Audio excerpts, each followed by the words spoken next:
Hey folks, Colin here from Something's Recording, and today I'm going to show you 3 steps to sculpting perfect electric guitars. Today we're going to be talking about EQ carving, specifically on guitars, but before we dive in, if you are ready to go a little bit deeper into the mixing process as a whole and really start to hone your workflow as an engineer, then I have just the tool for you. This is my 7-step mixing checklist. It is a simple PDF that will guide you through the entire mixing process, step by step, to help you get professional and radio-ready mixes without the hassle and without the guesswork. It is completely free and you can download it using the link in the video description. Now let's jump in here and start looking at these guitars. Before we start talking about these tips, let me play you the guitars inside of the track, and then I'm going to solo up. It's a pair of stereo guitars. I'm going to solo up these stereo guitars so you can hear what they sound like by themselves. Then we'll jump in and start discussing these 3 steps. Here's the finished track, albeit I'll pull the vocal out just so we can focus in a little bit more on the instrumentation.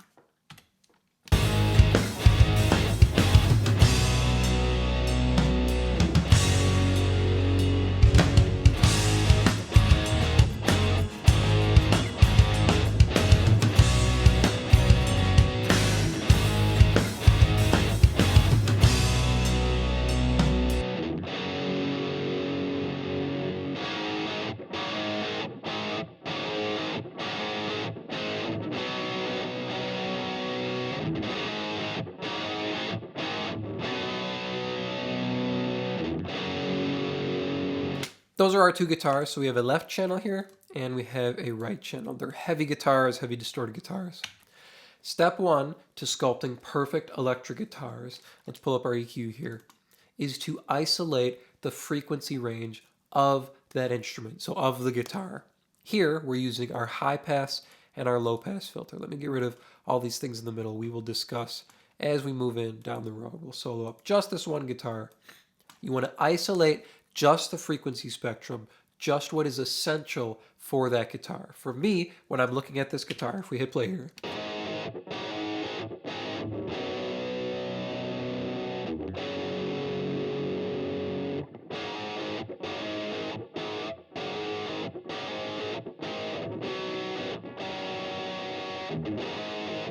we can look at our frequency spectrum there and say the bulk of the information on our guitar is between about 100 hertz and about 7K. I'm going a little bit higher than 7K because I don't want to creep too far in on the high end here with our low pass filter, and I'm going a little above 100 hertz to sweep off some of that heavy low end that we're going to get from the mutes, from the palm mutes that we're getting on this electric guitar, and from the heavy strums, right? It's a little bit of a heavier part, so things are going to get a little bit heavy down there with the pick and with those mutes in there. We're just rolling up a little bit higher than 100 hertz to clean up the low end and get rid of any kind of heaviness or muddiness we're going to get from that excessive low end. That's our first step, is to isolate the essential frequency area or the essential frequency spectrum of the guitar. Step number 2 to sculpting perfect electric guitars is to get rid of anything you don't need in the guitar frequencies. For me, there was one huge area on this guitar that was just not good, not essential. We didn't need it, and that was around 400 hertz here. It was getting pretty muddy and kind of nosy there. It was cloudying up our guitar sound. Take a listen here without, and then I'll put it in and boost it up. You can kind of hear the area we're affecting.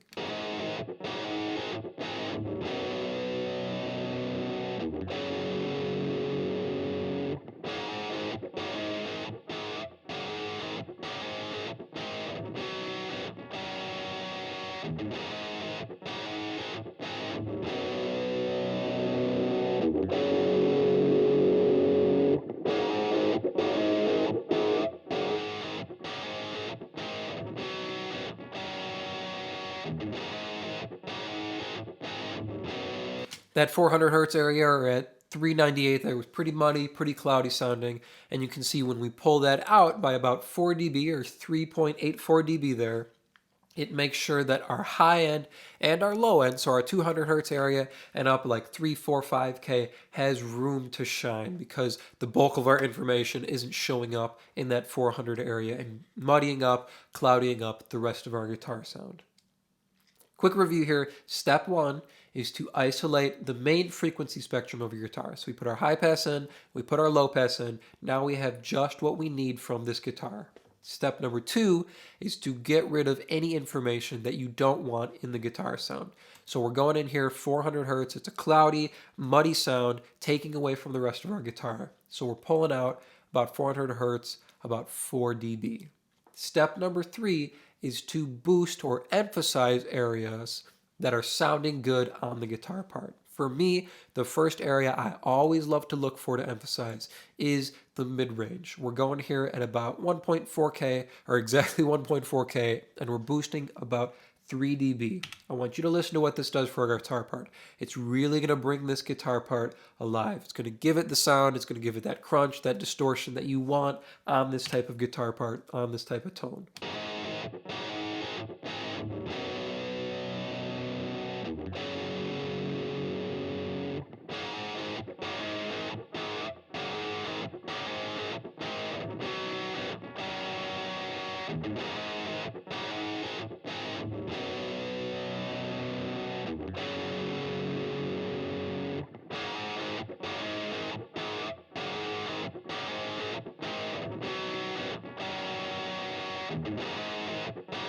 Just 3 dB there at 1.4. Usually 1.4, 1.5K is a great area to start boosting on electric guitars like this because it's going to wake up the tone, bring the sound to life, and it's going to make it sound more aggressive.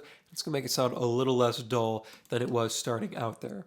That's the first area I like to look for to boost or emphasize. Second area I like to look for, or check at least, is the high end here. The high end on your guitar is usually sitting around 4 or 5K, sometimes down to 3K area. We're at about 4.25K here, and we're going to boost just almost 2 dB here. You have to be careful boosting around the 4 and 5K area, especially on distorted guitars like this, because they can very quickly get harsh and they can get pokey and really hurt your ears. That's something that will turn a listener off and make them turn off your track. Take a listen to our guitar part. We're going to pull up this sound, so about 2 dB boost at this area. Then I'll go a little bit further, and you can hear how that sound quickly gets harsh and a little bit pokey. Not something you want to listen to.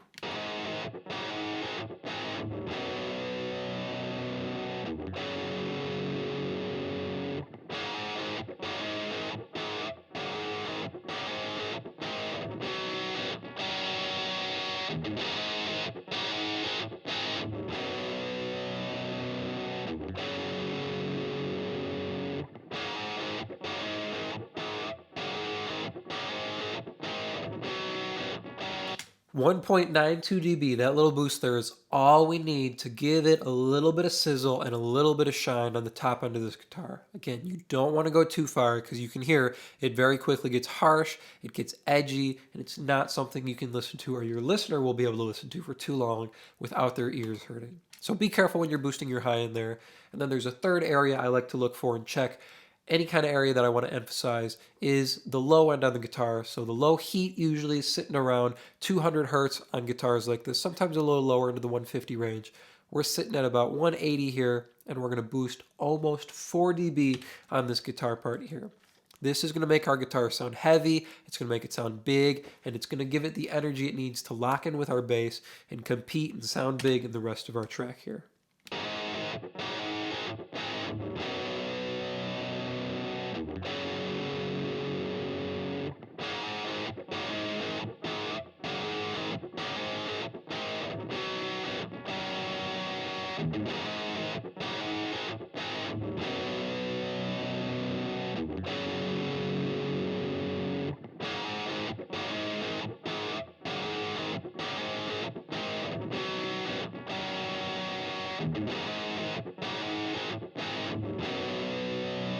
Now we've got our left guitar here sounding really good.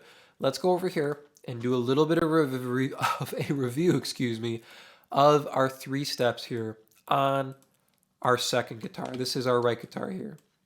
Step number 1, as we said, is to isolate the frequency spectrum on your guitar. So we're pulling in our high pass up to 140 here, getting rid of all that excessive low end from the mutes, from the heaviness of our picking. Then we're pulling up our low pass to make sure there's not too much air up top. You don't want too much air coming off your amp sound, right?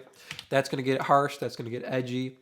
Then, step 2, We're getting rid of anything we don't want in our guitar sound, in our guitar tone. That's our 400 hertz area. We're at about 395 here, pulling out about 4 dB to clean up our tone. Get rid of that muddiness, get rid of that cloudiness, and make sure our top end and our low end have room to shine through. And our third step, our third and final step, is to find and emphasize areas that sound good on the guitar. First area I always love to boost is the mid-range there. We're at about 1.2 or 1.42K on this guitar, boosting about 2.5 dB, just waking our guitar tone up a little bit. Then we're going up to our high end here. We're a little bit lower, 3.62K on this guitar, pulling up about 2 dB or a little under. Remember, you don't want to go too far when you're boosting top end on your guitars, especially distorted guitars. They can get harsh very quickly, so be careful. Just about 2 dB there.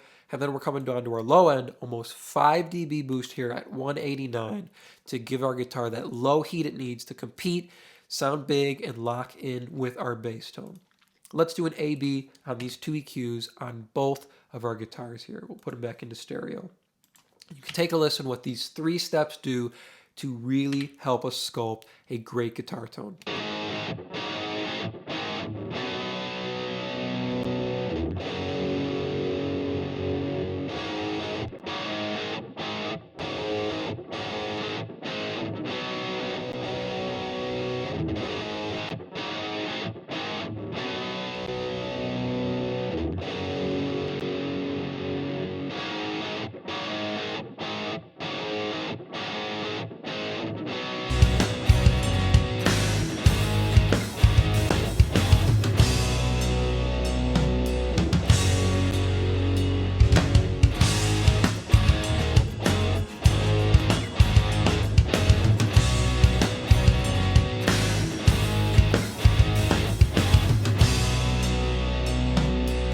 These 3 steps, as you can hear, go a long way to wake up your guitar tone, wake up your guitar sound, tighten the 2 sounds up, tighten your tone up, and to sit these guitars inside the rest of your track. I hope that was helpful for you. Like I said at the beginning here, if you are ready to take your mixes to the next level and start dialing in your workflow as a mixer, then I have just the tool for you. This is my 7-step mixing checklist. It is 100% free, and you can download it below using the link in the video description. Thank you so much for watching, and I will see you in the next video.